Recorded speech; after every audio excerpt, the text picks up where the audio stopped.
ಎಲ್ಲರಿಗೂ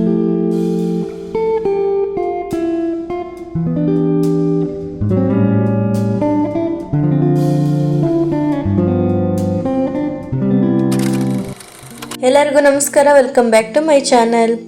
ಇವತ್ತು ನಾವು ನಮ್ಮ ಮನೆ ದೇವ್ರ ದರ್ಶನಕ್ಕೆ ಬಂದಿದ್ದೀವಿ. ಈ ಗುಡಿ ನೋಡಿದರೆ ಈಗಾಗಲೇ ನಿಮ್ಗೆ ಗೊತ್ತಾಗಿರುತ್ತಾ ಇದು ಯಾವ ದೇವಸ್ಥಾನ ಅಂತ. ಹೌದು, ಇದು ಮೈಲಾರಲಿಂಗೇಶ್ವರ ಸ್ವಾಮಿ ದೇವಸ್ಥಾನ. ದೂರ ದೂರ ಊರುಗಳಿಂದ ಭಕ್ತರು ಇಲ್ಲಿ ಬಂದು ತಮ್ಮ ಹರಕೆ ಕಾಣಿಕೆ ಸಲ್ಲಿಸಿ ದೇವರ ಆಶೀರ್ವಾದ ಪಡ್ಕೊಂಡು ಹೋಗ್ತಾರೆ. ನಮಗೂ ಇದು ತುಂಬ ವಿಶೇಷ ಜಾಗ, ಯಾಕಂದ್ರೆ ಮೈಲಾರಲಿಂಗೇಶ್ವರ ನಮ್ಮ ಮನೆ ದೇವರು. ಹಾಗಾಗಿ ಊರಿಗೆ ಬಂದಾಗಲೆಲ್ಲ ಮೊದಲು ಇಲ್ಲಿಗೆ ಬಂದು ದರ್ಶನ ಮಾಡ್ಕೊಂಡು ಹೋಗ್ತೀವಿ. ಹಾಗೆ ಈ ಸಲ ಕೂಡ ದೇವ್ರ ದರ್ಶನಕ್ಕೆ ಬಂದ್ವಿ. ಮೈಲಾರಲಿಂಗೇಶ್ವರ ದರ್ಶನ ಮಾಡಿಕೊಂಡು ನಾವು ಮುಂದೆ ಬಂದರೆ ಗಂಗಮಾಳಮ್ಮನ ದೇವಸ್ಥಾನ ಇದೆ, ಅಲ್ಲಿ ದರ್ಶನ ಮಾಡಿಕೊಂಡು ನಾವು ಹಿಂದ್ಗಡೆ ಇರೋ ದೇವಸ್ಥಾನಕ್ಕೆಲ್ಲ ಹೋಗಿ ಕೈ ಮುಕ್ಕೊಂಬರೋಣ. ಜಾತ್ರೆ ಟೈಮಲ್ಲಿ ಬಂದಿದ್ರೆ ಗೊತ್ತಾಗುತ್ತಾ, ಕಾಲಿಡೋಕ್ಕೂ ಜಾಗ ಇರೋಲ್ಲ, ಅಷ್ಟು ಜನ, ಅಷ್ಟು ಗಲಾಟೆ ಇರುತ್ತೆ, ಅಷ್ಟು ಸಂಭ್ರಮ ಇರುತ್ತೆ. ಮೈಲಾರಪ್ಪನ ಜಾತ್ರೆ ಅಂದ್ರೆ ತುಂಬ ಅದ್ದೂರಿಯಾಗಿ ಮಾಡ್ತಾರೆ.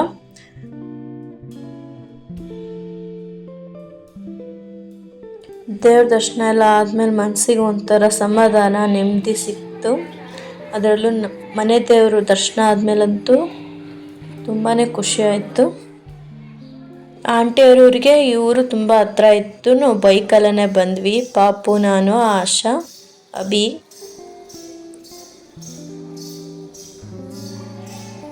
ಮತ್ತು ಇಲ್ಲಿ ಗುಡಿ ಹತ್ರ ಕೋತಿಗಳಿದ್ವು.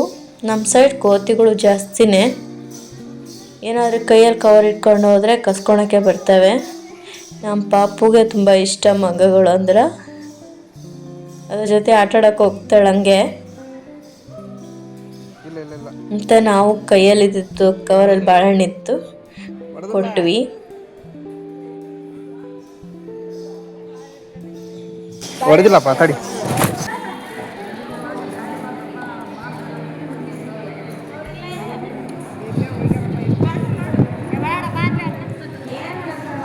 ಅಕ್ಕ ಬಾಬಾ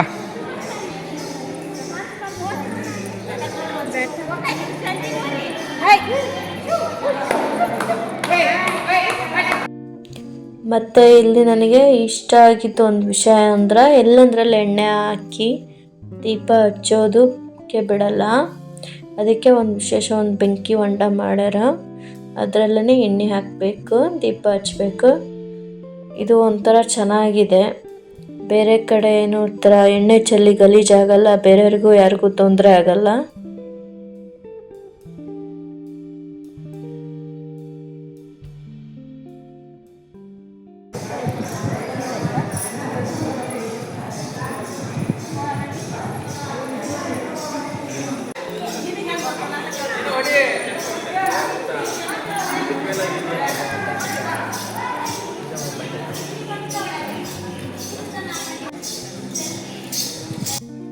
ಇಲ್ಲಿ ನಿಮ್ಗೆ ಇನ್ನೊಂದು ವಿಶೇಷ ಹೇಳಬೇಕು. ಈ ಗೌರಪ್ಪ ಆಗಿರೋರು ಈ ಥರ ಚಾವಟಿಲೇ ಹೊಡ್ಕೊತಾರೆ. ನೋಡಿದ್ರೇ ಮೈ ಜುಮ್ ಅನಿಸುತ್ತೆ ಆ ಸೌಂಡ್ ಕೇಳಿ, ಅಷ್ಟು ಭಯ ಆಗುತ್ತಾ. ಆದರೆ ಅವ್ರಿಗೇನೂ ಆಗೋದಿಲ್ಲ. ನಮ್ಮ ಮನೆಯಲ್ಲೂ ಒಬ್ಬರು ಗೌರಪ್ಪ ಇದ್ದಾರೆ, ನನ್ನ ಹಸ್ಬೆಂಡ್ ಅವರ ಅಪ್ಪ, ನಮ್ಮ ಅಜ್ಜ ಅವರು.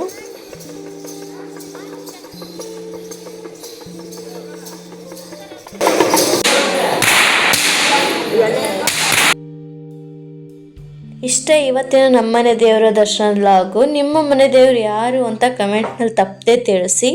ವಿಡಿಯೋ ಇಷ್ಟ ಆಗಿದ್ದರೆ ಒಂದು ಲೈಕ್ ಮಾಡಿ, ಚಾನಲ್ನ ಸಬ್ಸ್ಕ್ರೈಬ್ ಮಾಡಿ. ನಿಮ್ಮ ಒಂದೊಂದು ಲೈಕು ಕಾಮೆಂಟು ನಂಗೆ ತುಂಬಾ ಖುಷಿ ಮತ್ತು ತುಂಬಾ ಮುಖ್ಯ.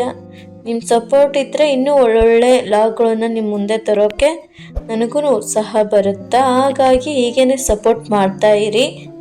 ಮತ್ತು ಇನ್ನೊಂದು ಹೊಸ ಲಾಗ್ನಲ್ಲಿ ಸಿಗೋಣ. ಅಷ್ಟರಲ್ಲಿ ತನಕ ಬಾಯ್ ಬಾಯ್.